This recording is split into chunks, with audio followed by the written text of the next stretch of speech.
రఘురామకృష్ణరాజు పంతం నెరవేరింది. ఏంటది అంటే తనని అరెస్ట్ చేసిన వాళ్ళని అరెస్ట్ చేయించాలి అన్నటువంటి దాంట్లో తొలి అడుగు పడింది.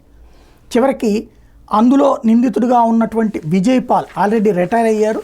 అయినా సరే వదలము అన్నటువంటి కాన్సెప్ట్ ఆనాడే చెప్పింది, నిరూపించి చూపెడుతున్నటువంటి పరిస్థితి. కేసు వెనక రాజకీయ కుట్రలు ఉన్నాయని ఇరుపక్షాల వాదన బట్టి అర్థమవుతోంది. ఎఫ్ఐఆర్ నమోదులో అసాధారణ జాప్యం ఉందనే కారణంతో ఉన్న వాస్తవాలను పరిగణలోకి తీసుకోకుండా ఉండలేము అని న్యాయస్థానం తేల్చి చెప్పింది. ఈ ఘటనలో రఘురామకు తీవ్ర గాయాలు కాలేదని ఎవరూ చెప్పలేరు. తప్పు చేసిన వ్యక్తులు పోలీసు ఉన్నతాధికారులు రాజకీయ పెద్దలైనప్పుడు గాయాల తీవ్రత ముఖ్యం కాదు. 4 గోడల మధ్య జరిగిన ఈ ఘటనకు సామాన్యులు గమనించే అవకాశం లేదు. ఆ ప్రదేశం పిటిషనర్ విజయ్ పాల్ పూర్తి నియంత్రణలో ఉంది. ఆయన సీనియర్ పోలీస్ అధికారి. ఆయనతో పాటు కేసులో ఉన్న సహనిందితులు ఉన్నత స్థానాల్లో ఉన్నారు. రఘురామ్ మీద కస్టడీలో దాడి జరిగిన సమయంలో పిటిషనర్ ఆ కేసు దర్యాప్తు అధికారిగా ఉన్నారు. జీవించే హక్కు, వ్యక్తిగత స్వేచ్ఛ ఎంతో విలువైనవి. వాటికి ముప్పుందని కస్టడీలో ఉన్న వ్యక్తులు ఫిర్యాదు చేస్తే వాటిని రక్షించడంలో సంబంధిత దర్యాప్తు అధికారి బాధ్యత మరింత పెరుగుతుంది.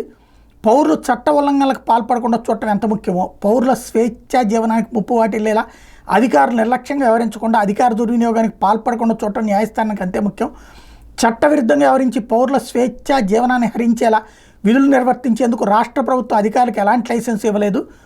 చట్టవిరుద్ధమైనటువంటి కాన్సెప్ట్ని అంగీకరించబోమని కోర్టు చెప్పడం అన్నది ఇక్కడ కీలకమైనటువంటి అంశం.